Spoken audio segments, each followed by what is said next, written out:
মা, তোমার কি শরীর খারাপ? না না খোকা, আমার শরীর খারাপ হয়নি। তবে এই অসময়ে শুয়ে আছো কেন? না রে, আমি উঠছি উঠছি। মা, দেখে মনে হচ্ছে তোমার শরীর একটু হলেও খারাপ হয়েছে। তাই বলছি, তোমাকে এখন উঠতে হবে না। আমি রাখিকে বলছি আজকে রান্না করতে। না না, বৌমাকে রান্না টান্না করতে বলতে হবে না। কেন মা? ও রান্না করলে অসুবিধা কোথায়? বৌমা হলো বাঙাল বাড়ির মেয়ে, আর আমরা ঘটি। ওদের রান্নার সঙ্গে আমাদের রান্না মেলে না, আর আদব কায়দাও তাই। দূর, ওসব মনের কাছে। ও বাঙাল বাড়ির মেয়ে বটে, কয়েক মাস হয়ে গেল। ও এখন ঘটি বাড়ির বউ। তা ও তো আমাদের খাওয়া দাওয়া, আদব কায়দা সবকিছু মানিয়ে নিয়েছে। তাহলে আমরা কেন পারবো না? কি ব্যাপার, তুমি কি মায়ের সঙ্গে ঝগড়া করছো? না না বৌমা, এটা কোনো ঝগড়া নয়, রান্না নিয়েই কথা হচ্ছে। মা, আজ আপনি শুধুই বিশ্রাম করবেন, আর আমি সবার জন্য রান্না করব। বৌমা, তুমি ঘটি বাড়ির রান্না করতে পারবে না। কেন পারবো না মা? আমি আসার পর থেকে তো আপনার রান্না সবই দেখছি। মা, আমি বাজার করে এনেছি, আজ আমিই রান্না করব। দেখো, যেটা ভালো মনে করো তাই করো। আজ আমি বাঙাল ও ঘটি দুই ধরনের পদই রান্না করব।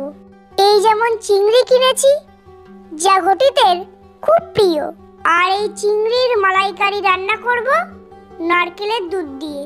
আর কিনেছি লোটে মাছ, ওই লোটে মাছ দিয়ে শুকনো শুকনো ঝাল তৈরি করব। আর তৈরি করব লোটে মাছের চপ। বৌমা, কোনো সাহায্যের দরকার হলে আমাকে বলো।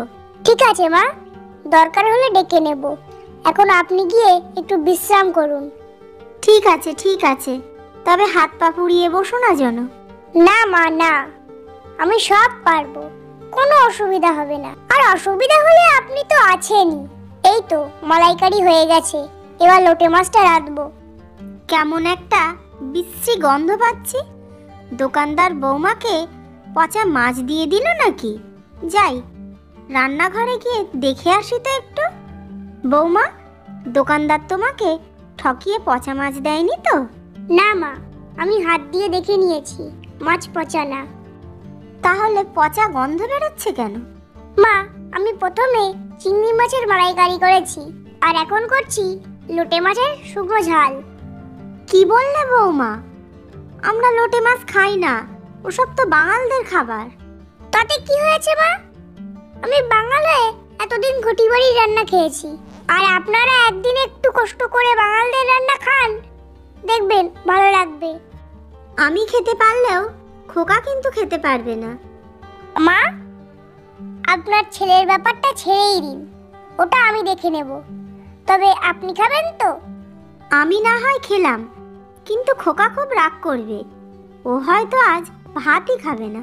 মা, আপনার ছেলেও খাবে, আর তৃপ্তি ভরে খাবে, দেখবেন আপনি।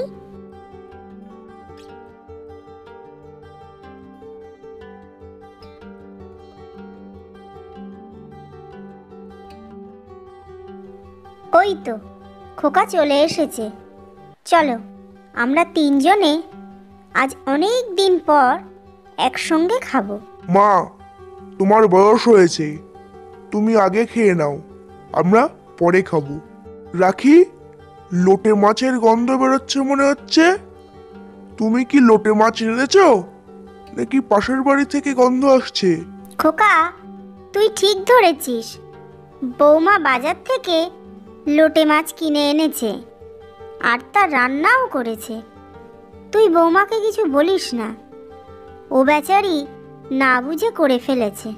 না মা, আমি ওকে কিছুই বলবো না, কারণ লোটে মাছের শুকনো ঝাল আমার খুব ভালো লাগে। আমি এর আগেও বন্ধুদের বাড়ি খেয়েছি, আর আমি তো ওকে অনেক দিন আগে গল্প করেও বলেছি। মা, বাঙাল বলেন আর ঘটি বলেন, রান্না বান্না আর রান্নার কায়দা আলাদা হলেও সেটা খাবার, আর তা খাওয়া যায়, আর পেটও ভরে। আর আমরা শুধু শুধু ঘটি বাঙাল তর্ক বিতর্কে জড়াই। তাই সবাইকে বলি, আজ থেকে ঘটি বাঙালের বিরোধিতা শেষ। আমরা সবাই সবার।